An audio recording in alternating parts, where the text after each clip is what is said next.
He wasn't just a friend, he was a compass, a role model, and proof that success could be worn with dignity. For a black man in this business, the steady presence of his father had been rare, and it shaped the man he became. The world woke up to a heartbreak no one expected. Malcolm Jamal Warner, whose smile was woven into the childhoods of millions, whose voice carried warmth and familiarity, was gone. Found lifeless in the waters of Costa Rica. The headlines called it a tragic accident, but to those who truly knew him, the word accident felt wrong, hollow. The internet became an ocean of grief as fans shared old videos, photos, and memories that brought tears to strangers' eyes. Hollywood colleagues spoke of him with voices heavy and raw. Yet, in the midst of all the mourning, one silence felt louder than any wail: the silence of his wife. No statement, no photographs, no online presence. It was as though her life with him had been erased overnight. Then came the voice that shattered the quiet. His mother, Pamela Warner, standing before cameras with trembling hands but unshakable resolve. She spoke the words that changed everything. "My son's death was not what they say it was." Weeks later, a truth too heavy for a mother's heart emerged. There had been a $200 million life insurance policy hidden, undisclosed, unknown even to his closest family. And within days of Malcolm's death, that entire fortune had been transferred into his wife's personal account. Pamela's grief turned to suspicion, her suspicion into a battle, and that battle into a relentless pursuit of justice. This was no longer just about a beloved man lost to the sit had become a question of whether the man the world adored had been taken from it, and if Pamela's belief is right, the truth, when it comes, will be devastating. That morning, the waves had been calm. The sky brushed with soft gold and pink as the sun rose over Costa Rica. No one imagined those waters would soon hold the weight of global grief. When the news broke, it felt unreal: no illness, no warning, no goodbye. Just gone. The official story was a tragic drowning. The reporters' voices were smooth, almost rehearsed, but for those who loved him, the unanswered questions roared louder than the ocean itself. The word tragic feels too small, too hollow, to contain the devastation that floods a mother's heart when she hears the phone ring with the news no parent should ever receive. Within minutes of the announcement, tributes began to pour in.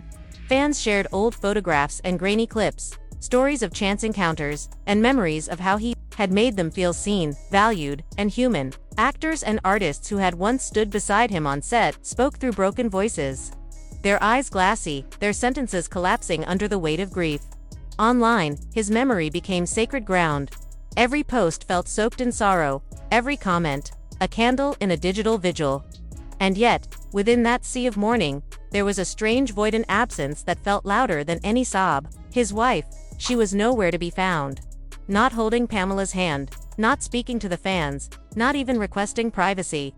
Her face was missing from memorial photographs, her voice absent from social media. It was as if she had evaporated from the world the moment Malcolm's heart stopped. Then the silence cracked. It was Pamela Warner, Malcolm's mother. Every glance she had ever given her son, every word she'd spoken about him, had carried a kind of pride that only a mother could understand. But now, standing before a wall of flashing cameras, she seemed smaller, not in stature, but in spirit, as if grief had hollowed her from the inside. Her voice trembled, yet her words sliced through the noise like broken glass. "My son's death was not an accident." The air seemed to shift. Suddenly, this was no longer just a story of loss, it was a story of suspicion, of shadows, of the possibility that something far darker had unfolded in those waters. Pamela spoke of Malcolm's boyhood, how he'd been swimming almost before he could walk, how the ocean had always been his safe place. She refused to believe, could not believe that the sea had claimed him that way. She had questions, and no one seemed eager to answer them. Weeks went by, headlines moved on, attention drifted, and the public's mourning slowly ebbed, but Pamela's resolve did not fade. If anything, it hardened. She was not done. Not by a long shot. She searched, she pressed. She refused to let the trail grow cold. And then, without warning, the truth she had been chasing crashed into her like a freight train. It came from a familiar face: Malcolm's longtime lawyer, a man who had stood by him for decades.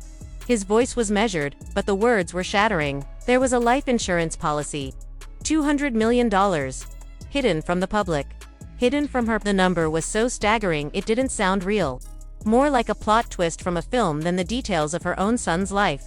Pamela, listened in stunned silence as he explained. Malcolm's wife was the sole beneficiary, and the part that made her skin crawl, the payout had been processed within days of his death. No delays, no disputes, no paperwork back, just a clean, immediate transfer. Straight into her account. Grief inside Pamela's chest began to crystallize into something heavier, something sharper. She confronted her daughter-in-law, desperate for an explanation. Some scrap of reason that could make this nightmare less sinister. What she received instead was silence. Then, the silence broke into an argument that burned hotter with every word until Pamela ordered her out of the family home. The woman who had once called her mom walked away without so much as a glance back. From that moment, Pamela's tears dried. She no longer saw herself as only a grieving mother, she became an investigator, a soldier, and the voice her son no longer had. She hired lawyers. She dug through bank statements, contracts, and emails. She dissected witness accounts and discovered they didn't match. The official timeline was riddled with gaps. Phone records showed calls that had been made on then erased. Even the insurance paperwork had dates that refused to make sense. This was no longer just suspicion. It was beginning to smell like something far darker. Pamela gathered every shred of evidence she had and took it to the FBI. Her voice was calm, but her hands trembled as she handed over the files. She didn't care how deep it went or whose names it would expose. She wanted the truth, and she wasn't walking away without it. Word spread like wildfire. The media descended, and social platforms lit up with #HASHTAGS Justice for Malcolm, #$1,000,000 The public split in two. To some, Pamela was a relentless warrior, standing against silence and demanding answers. To others, she was a grieving mother letting sorrow twist her into chasing shadows that weren't there. But shadows often hide in plain sight. The FBI's arrival shifted the ground beneath everyone's feet. What began as a personal tragedy now carried the weight of a criminal investigation. Agents started digging, and with them came whispers, rumors of arguments behind closed doors, of financial strain, of a marriage far less perfect than its public image. Still, whispers are not proof. There was no smoking gun. No undeniable evidence, only a mountain of suspicion and the unbroken silence of the one person who might hold the truth. Then, the footage surfaced. No one knew who leaked it. Grainy security camera video from a small dock in Costa Rica, faces blurred, details swallowed in darkness. But the shapes were clear enough. Malcolm walking toward a boat, and behind him, a second figure moving with unsettling speed. The clip cut off abruptly, too abruptly. The internet erupted. Armchair investigators slowed the footage frame by frame, zooming in on shadows, debating over the curve of a shoulder or the rhythm of a stride. Some swore they recognized the figure's walk. Others claimed it was impossible to tell. Pamela didn't need convincing. Her mind was already set. For her, the fight was no longer just about justice. It was about truth, ensuring that Malcolm's death would never be reduced to a cold headline and a forgotten news segment. She vowed to fight until her final breath. And somewhere, far from flashing cameras and roaring crowds, a woman sat with $200 million in her account and said nothing. The question was no longer just what happened in those final moments. It was how far would someone go for a fortune that size? And if Pamela's suspicions were right, how close was the truth to finally breaking the surface? 8 seconds. That was all the footage showed. But in those 8 seconds, the internet tanned, perhaps the entire case split in two. The footage showed Malcolm walking alone toward the far edge of the dock. His steps unhurried, the evening light draping everything in soft gold. Then came the shadow, a figure following just far enough to avoid touch, yet close enough to mirror every step. Pamela watched the clip again and again, each replay squeezing the air from her lungs. She recognized something in that movement, subtle tilt of the head, the faint hesitation in the left leg. She didn't speak the name out loud, but in her heart, she already knew. The FBI offered no confirmation. They never do, not in the middle of an open case. But the questions they began asking told Pamela she wasn't chasing ghosts. They subpoenaed bank records from both US and Costa Rican institutions. They combed through months of phone logs. They pulled travel manifests and matched them against hotel check-ins. Somewhere in that paper trail, they believed, the truth was waiting. And then came the witness. A local fisherman, his face carved by years of salt and sun, stepped forward. At first, he'd stayed silent. He didn't want trouble. But as the story grew into global headlines, guilt began to weigh on him. He told investigators that on the night Malcolm died, he saw him on the dock and he saw another person there, too. The two were arguing. He couldn't catch the words, only the sharp, cutting tones and sudden, deliberate gestures. Then came the sound of something heavy striking the water. He swore Malcolm didn't dive, he went in wrong. The fisherman's account hit Pamela like a hammer to the chest. She thought she was ready for answers. But the image of her son struggling for air in the black water was almost too much to bear. Through it all, Malcolm's wife remained a ghost. No interviews, no appearances, not even a lawyer speaking in her place. The only sign of her existence was buried in financial movement whispers of new property in another country, luxury vehicles registered under shell companies, and offshore accounts quietly swelling with discreet transfers. The transfers came at calculated intervals, discreet enough to avoid casual notice but steady enough to grow into something undeniable. Pamela's legal team released what they could to the public without risking the integrity of the case. Slowly, the tide of public opinion began to turn.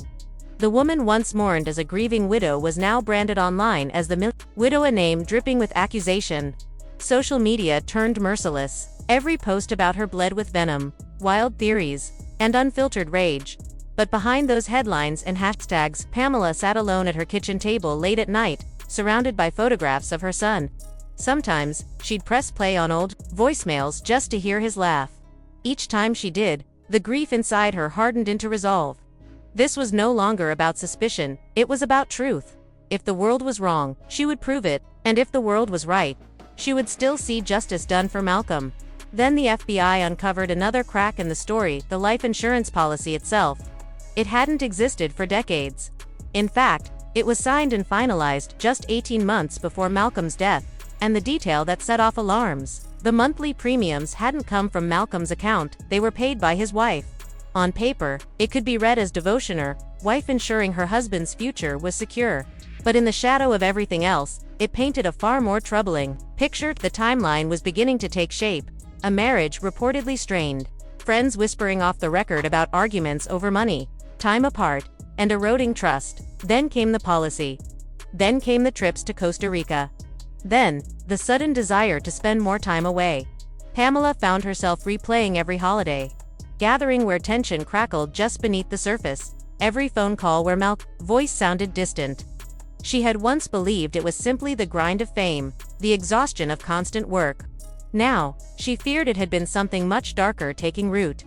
Long before the world lost him, an FBI agent, his voice measured and deliberate, told Pamela they had found something significant. He didn't say what, only that it was enough to shift the case from a quiet inquiry into a full-blown criminal investigation.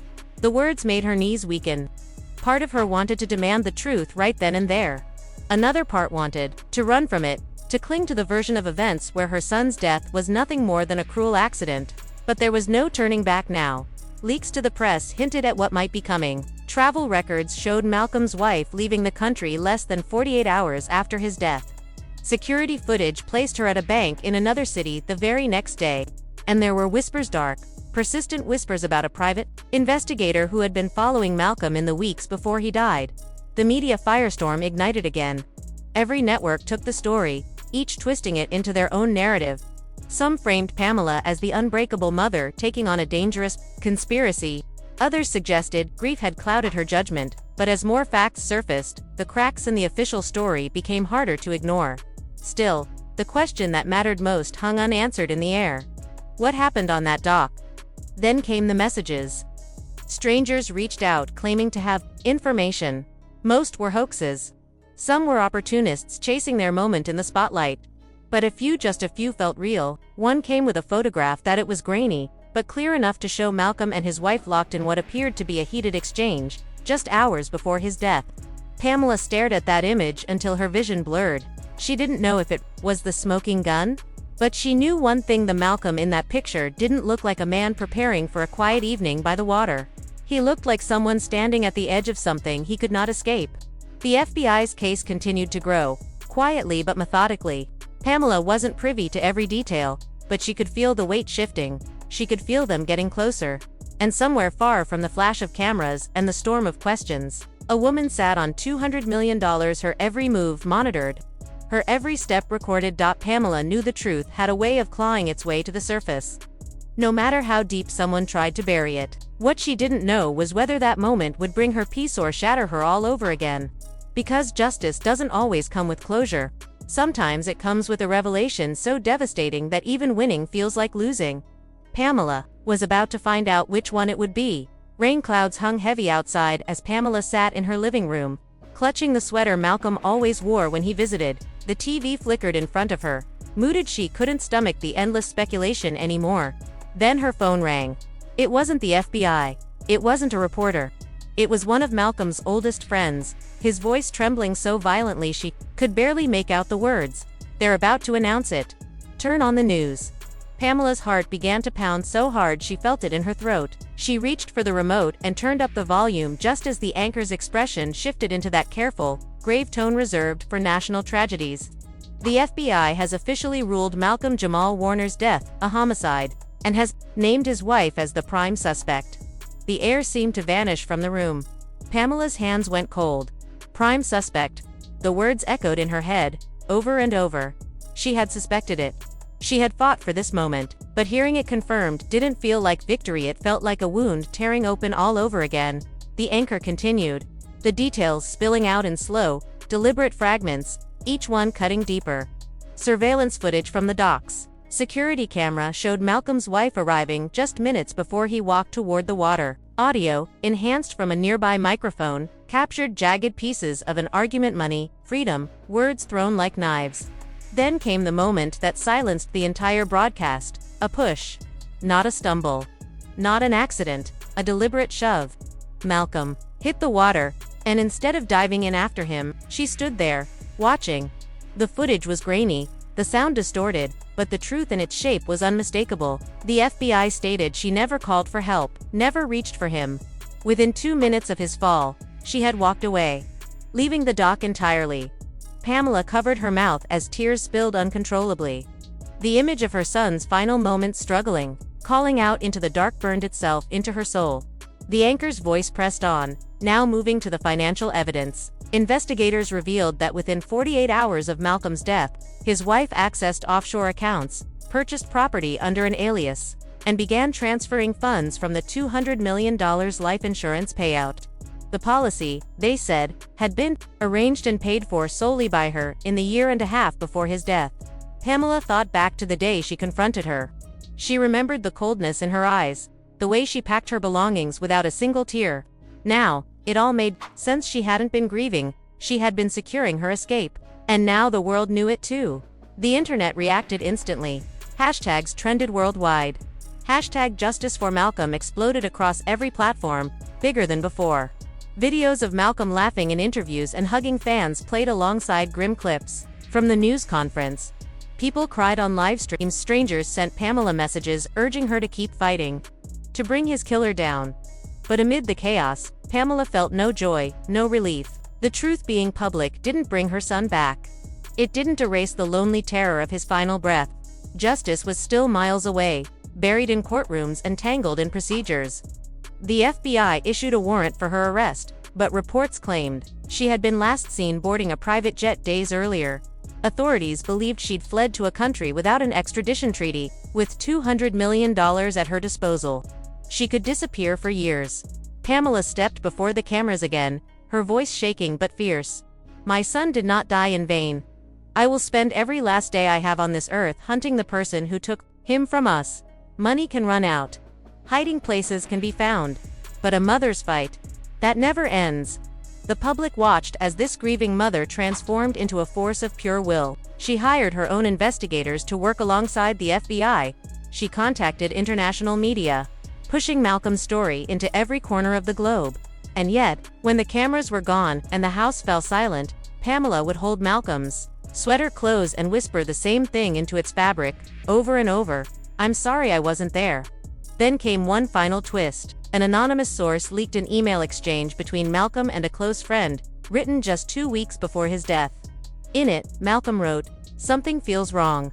I can't explain it yet, but if anything ever happens to me, promise me you'll talk to my mom." Those words spread like wildfire. They appeared on posters at vigils, on social media banners, and in the hearts of his fans. It was no longer just Pamela's fight, it had become a movement. Months later, A tip from an informant in Eastern Europe surfaced. A woman matching her description had been spotted in a luxury villa, heavily guarded and deeply secluded. The FBI wouldn't confirm or deny the lead, but Pamela knew in her bones it was her. The story, once dismissed as the ramblings of a grief-stricken mother, was now undeniable truth. The image of the smiling boy who grew into a man, loved by millions, would forever carry an unshakable shadow cast by betrayal, greed, and the cold hands that pushed him into the water that night. The dock in Costa Rica became a memorial. Fans traveled from across the world to leave flowers, candles, and handwritten letters. Some swore they could feel his presence in the ocean breeze, a lingering warmth that refused to fade. Others wept openly, unable to comprehend how someone so full of life could be taken so suddenly, so violently. Pamela visits once a year. She stands at the exact spot where he fell, staring into the endless blue. Remembering the boy who once laughed in her kitchen, who once promised to buy her a house when he made it big, she tells him about the fight she's still fighting, about the strangers who have become family, about the world that still says his name. And in those moments, the wind off the water feels almost like an answer. Pamela tells him about the progress in the case, about the strangers who fight for him, and about the love that hasn't faded, not even a little. Then she turns away, because she knows she can't stand there forever, not while the woman who took him still walks free. The story of Malcolm Jamal Warner is no longer just a tragedious war cry, a reminder that behind every headline are real hearts breaking, real families shattered, and real mothers who refuse to let the darkness win. Somewhere out there, a woman is running, and somewhere else, a mother is chasing her not with weapons, but with the unshakable weight of truth. And when the day comes that they meet face to face, the world will be watching. If you've made it this far, you know this isn't just another headline. This isn't just another celebrity tragedy destined to fade into the background. This is a mother's fight, a son's stolen future, a $200 million secret someone thought would sink to the bottom of the ocean and stay there. But it hasn't, and it won't. Not while we're here. Every single view, every share, every comment pushes the story further into the light, dragging it out of the shadows where the guilty hide. The woman who took Malcolm's life is still out there. She's still breathing free air. And every day she's free is another day justice is denied. Pamela is still fighting, chasing leads, talking to the FBI, pushing this case into every corner of the world. But she can't do it alone. She needs an army. She needs you. Share Malcolm's name. Share his smile. Share his story until it's too loud to ignore. Until justice stops running and turns to face her. Spread the truth the headlines tried to bury. Share his story until it floods every corner of social media. Make it impossible for the person responsible to open a screen without seeing Malcolm's face staring back at them, a face they can never escape. We owe him more than memories. We owe him justice.